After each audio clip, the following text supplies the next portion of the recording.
جتنی بھی کہانیاں حضرت نوح علیہ السلام کی کرسچن سناتے ہیں وہ تورات سے لیتے ہیں، وہ انجیل میں خود نہیں۔ روح کیا ہوتی ہے؟ اصحاب کہف کا قصہ بھی ہوتا ہے، یاجوج ماجوج کو آدم کی درجہ اولاد حدیث میں ہی کہا۔ سورہ کہف جس طریقے سے نازل ہوئی ہے اس طریقے سے جو پڑھے گا دجال سے بچے گا۔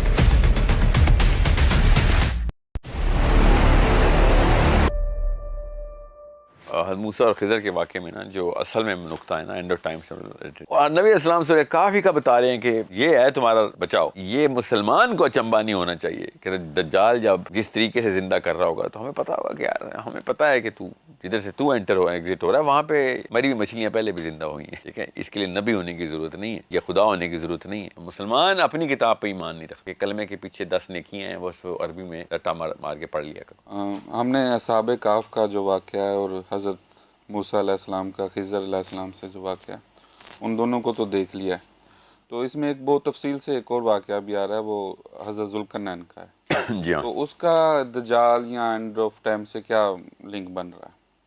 سب سے پہلا لنک تو دجال کا لنک یہودیوں کے ساتھ ہے۔ یہودیوں کا سوال ذوالقرنین کا نبی علیہ السلام سے، اور اللہ تعالیٰ نے بھی کسی قسم کا کسی لوگوں کو شک ہوتا ہے اس حدیث کے بارے میں تو اللہ تعالیٰ نے آیت میں اپنا جو بیانیہ ہے اللہ تعالیٰ نے خود یہ ارشاد فرما دیا ادھر کہ یہ لوگ تم سے پوچھتے ہیں ذوالقرنین کا، ٹھیک ہے؟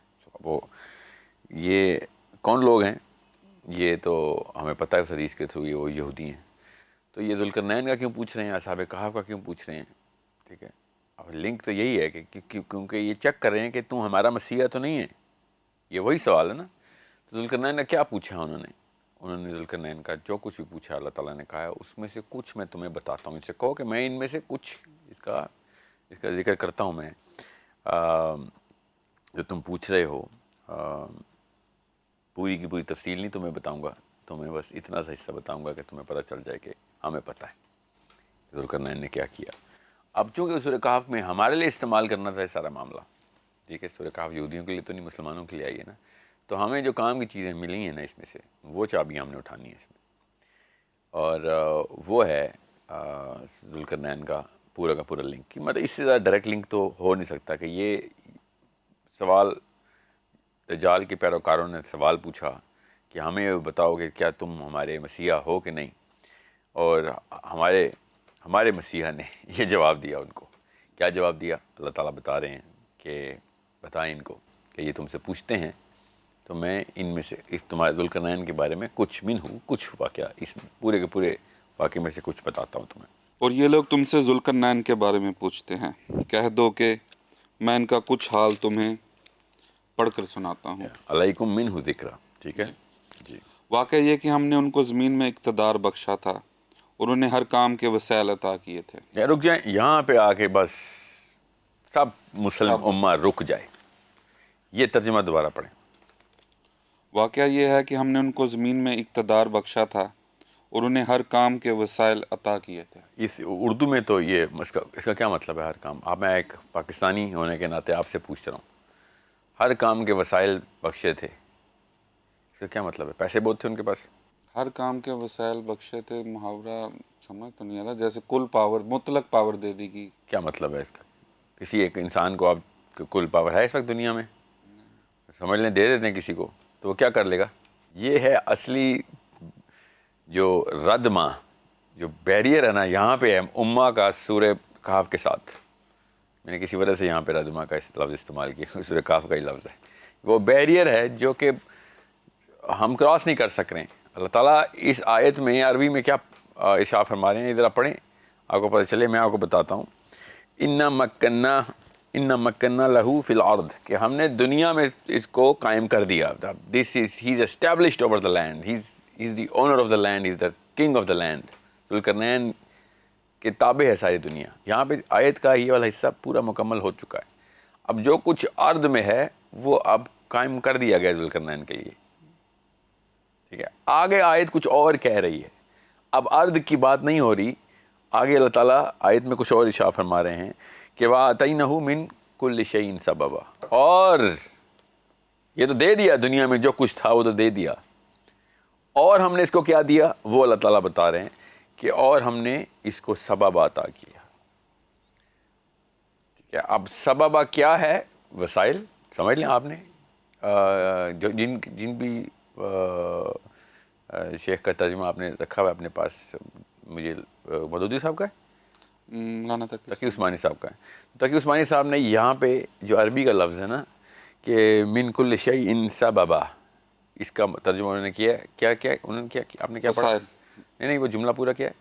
اور انہیں ہر کام کے وسائل عطا اور کیے ہر تھے. کام کے وسائل عطا کیے. من کل شیء سببا, ہر کام کے وسائل عطا کیے.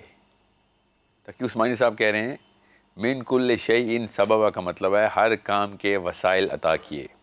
اردو میں اس جملے کا مطلب ہم سب کو آتا ہے. اگلی آیت کیا ہے؟ اگلی اگلی آیت کیا ہے؟ اور ایک راستے کے پیچھے چل پڑے. جی, اور ایک راستے کے پیچھے چل پڑے. آپ غور سے سمجھیں عربی میں من کل شیء سببا, ہر کام کے وسائل عطا کر دیے. اور جب اللہ تعالیٰ اگلی آیت میں کہہ رہے ہیں فَأَتْبَعَ سَبَبًا, تو کیا تقی عثمانی صاحب کہہ رہے ہیں؟ اور وہ ایک راستے کے اور پیچھے ایک راستے کے پیچھے, اوپر وسائل سببا وسائل اور نیچے ایک راستہ ہو گیا. یہ تو معاملہ ہمیں سلجھانا پڑے گا. جب اللہ تعالیٰ کہہ رہے ہیں من کل شیء سببا, ہر چیز کے راستے دے دیے, تب کہیں جا کے اگلی آیت فاتبع سببا کے اوپر راستہ پورا ہوگا, کیونکہ یہ آیت تیسری دفعہ سببا اللہ تعالیٰ پھر آئے ثم اتبع سببا, اللہ تعالیٰ پھر بتائیں گے, کیونکہ وہ ایک راستے پہ نہیں گیا. وہ ابھی جہاں پہ گیا اس راستے سے ہوتا ہوا جس جگہ پہنچے گا اللہ تعالیٰ نے بتایا ہے, اور پھر وہ ایک اور راستے پہ الٹی طرف چلے گا, اس راستے کے بالکل الٹی طرف, وہ اللہ تعالیٰ پھر بتائیں گے. ابھی ارشاد فرمائیں گے ثم اتبع سببا. اب وسائل کہاں سے آ گیا سببا؟ یہ ہے ایک مسئلہ جو کہ میں کب سے سوال کروانے کی کوشش کر رہا ہوں مسلمان اسکالرشپ کا, کہ یہ والا لفظ کیوں یہاں پہ وسائل کے معنی میں لیا جا رہا ہے. عرب کے کسی اسکالر نے نہیں لیا ہوا, یہ بر صغیر کے تمام اسکالر یہاں پہ آ کے سببا کو وسائل عطا کر دیتے ہیں, حالانکہ نیچے خود قرآن بتا رہا ہے کہ راستے ہیں. وسائل پہ تو نہیں چل پڑا نا, وہ وسائل پہ تو نہیں چلتے ہم. تو یہاں پہ کیوں ہم نے یہ محاورہ استعمال کرنے کی کوشش, کیونکہ وہ والی سینس ہمارے پاس ابھی نہیں آئی, جو میں کب سے آپ کو التجائی القاب میں اپنے الفاظ کو چناؤ میں کسی بھی لیول پہ متکبرانہ نہیں کر رہا ہوں, نہ قطعیت کے کسی بھی قسم کا ایلیمنٹ میں نے استعمال کیا. آنسر صرف اور صرف التجائی ہے کہ خدارہ نبی علیہ السلام کی حدیث کو, خدارہ ان یہودیوں کے ان سوالوں کو سمجھیں کہ یہودی کس طریقے سے کس اپنے مسیح کی شناخت کرتے ہوئے نبی علیہ السلام کے اوپر سوال کریں, اور اللہ عز و جل ان کا جواب دے رہے ہیں یسألونک, کہ آپ سے پوچھتے ہیں نا ذوالقرنین کا ان ذی القرنین. یہ لیں جواب آپ کو بتاتے ہیں ہم, کہ بھائی اتنا بتائیں گے کہ مسلمانوں کے لیے کافی ہو کہ ہم نے اس کو مکناہ فی الارض, اس کو زمین کے اوپر ہم نے قائم کر دیا, ہم نے اس کو طاقت دے دی ہے پوری, تمام کر فی الارض جو کچھ زمین کے اوپر ہے سب پہ اسٹیبلش کر دیا. وَآتَيْنَاهُ مِن كُلِّ شَيْءٍ سَبَبًا, کہ اب اس کو وہ راستے, ہر چیز کی طرف جانے کے راستے دے دیے. اور پھر کیا ہوا؟ فَأَتْبَعَ سَبَبًا, وہ ایک راستے پہ چل پڑا. یہ آسان ترین وہ ہیں, مطلب بتا رہا ہوں, اللہ تعالیٰ صاف صاف بتا رہے ہیں, ہم صاف صاف مطلب نکال رہے ہیں. اب میں تفصیل میں نہیں جا رہا ہوں, نہ یہ ٹاپک ہے, نہ سورہ کہف کی تفسیر اور تشریح کرنا میرا مقصد ہے. یہاں پہ اس وقت ہم اینڈ آف ٹائمز کے موقع کے اوپر بتا رہے ہیں کہ یہ اتنی بڑی چابی ہے جو سب سے بڑا تالا کھولتی ہے, اور ہم نے یہاں پہ وہ چابی خود توڑ دی ہوئی. یہ ہمیں سمجھنا پڑے گا. کیا ہوا اگر وہ راستے پہ چلا؟ یہاں پہ تو اب سارے کی ساری امت متفق ہے. اب چونکہ یہ وہ راستہ ہے جو کہ چلایا ہے زمین کے اوپر ہی, کیونکہ اوپر فی الارض ہے, بیچ والا حصہ گڑمڑ ہو گیا ہوا ہے, تو اب نیچے فاتبہ سبب زمین کے اوپر راستے نکالنے پڑ جائیں گے ہمیں. دجال تو زمین کے راستوں سے نہیں آ رہا, نہ عیسیٰ ابن مریم زمین کے راستوں سے آ رہے ہیں, نہ یاجوج ماجوج زمین کے راستوں سے آئیں گے. اگر عیسیٰ ابن مریم بھی زمین کے راستوں سے آئیں گے, دجال بھی زمین کے راستوں سے آئے گا, تو پھر یاجوج ماجوج بھی زمین کے راستوں سے آنے چاہیے. چلو ٹھیک ہے, پھر تو ذوالقرنین بھی زمین کے راستوں سے جانا چاہیے.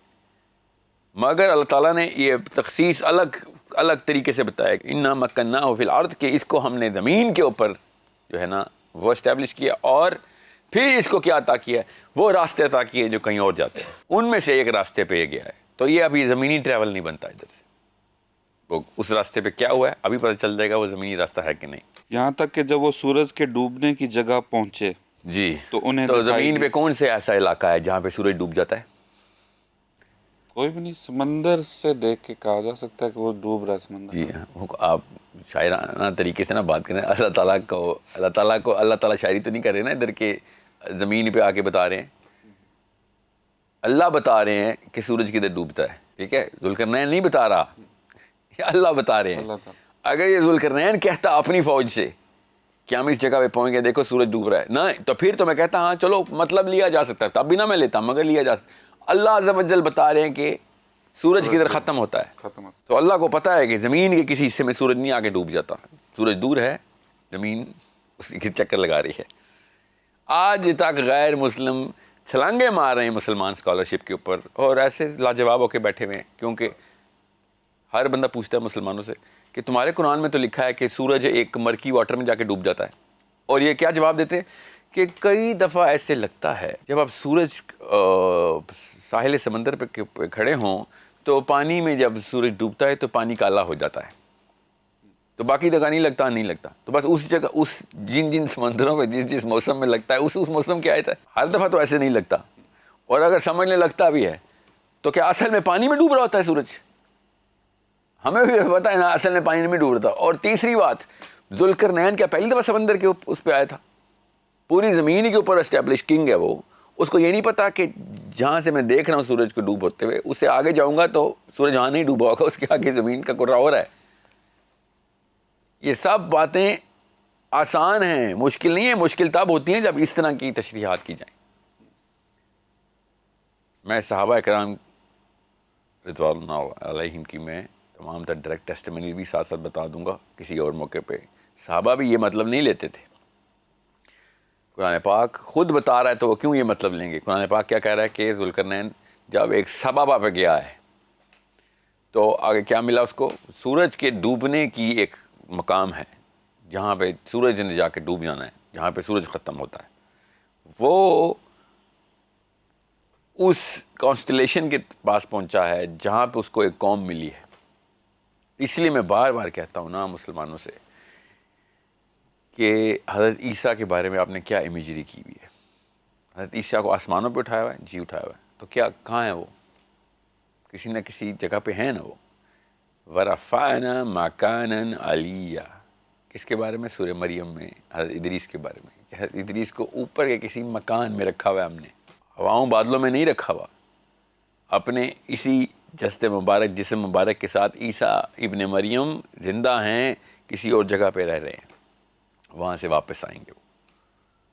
اور بالکل اسی طریقے سے یہ کیوں بتانا ضروری ہے کہ اور الگ الگ علاقے ہیں، الگ الگ سیارے ہیں، الگ الگ جگہ ہے، ارض صرف یہ پلانٹ ارتھ نہیں ہے، ارض تمام تر وہ کانسٹلیشن ہیں جہاں جہاں پہ اللہ تعالیٰ نے یہ، یہاں پہ کسی کے ذہن میں کنفیوژن آ رہی ہو کہ میں اپنی طرف سے کوئی نیا کانسیپٹ بنا لی صرف اس لیے کہ سببہ کا مطلب بنانا تھا، تو سورہ طلاق کی جو آخری آیت ہے نا، وہ اللہ تعالیٰ نے بتا دیا ہے کہ خالی تمہاری زمین نہیں ہے ارض، اور بھی جگہوں پہ زمینیں، اور وہاں پہ بھی اللہ تعالیٰ کی اپنی وحی اتار رہی ہے، اور وہاں پہ بھی اپنے امر اللہ تعالیٰ اتار رہا ہے، وہاں پہ بھی نظام چل رہے ہیں۔ اس وجہ سے میں آپ کو بتا رہا ہوں قرآن خود گواہیاں دے رہا ہے۔ ابھی میں اور آپ کو بتاتا ہوں کہ اللہ تعالیٰ نے اسی صورت کے تھرو کیسے بتایا کہ ذوالقرنین اب کہیں اور جا چکا ہے، کدھر سے ہو کے گیا ہے وہ اسی طرح جس طرح مچھلی نے سرنگ بنائی تھی، اس طرح کا کوئی سببہ بنتا ہے؟ کیا ہو سکتا ہے؟ ذوالقرنین کو تو تمام پتہ ہے نا کہاں کہاں پہ بحر ملتے ہیں، تو کہاں کہاں پہ کس کس پہاڑ میں کس کس جگہ کے اوپر کون کون سا معاملہ کرنا ہے، تو ابھی وہ بتائیں گے کہ ان پہاڑوں پہ کیا معاملہ کرنا ہے۔ بہرحال ابھی ذوالقرنین ایک ایسے راستے پہ جا رہا ہے جہاں سے اس نے کسی ایک ایسے قوم پہ ملنا ہے جو اس جگہ کے قریب ہے جہاں پہ سورج نے اپنا سفر مکمل کر دینا ہے۔ کسی کو ابھی بھی کوئی شک رہتا ہو تو سورہ یاسین کے اندر اللہ تعالیٰ نے یہ پوری کی پوری ٹریجیکٹری بتائی ہوئی ہے کہ سورج اپنے راستے کے اوپر گامزن ہے کس جگہ تک جانے کے لیے جہاں پہ جا کے اس نے غروب اور ختم ہو جانا ہے، ٹھیک ہے؟ یہ اس علاقے کے پاس، اس جگہ کے پاس کچھ سیارے ہیں جہاں پہ اس کو ایک قوم ملی ہے۔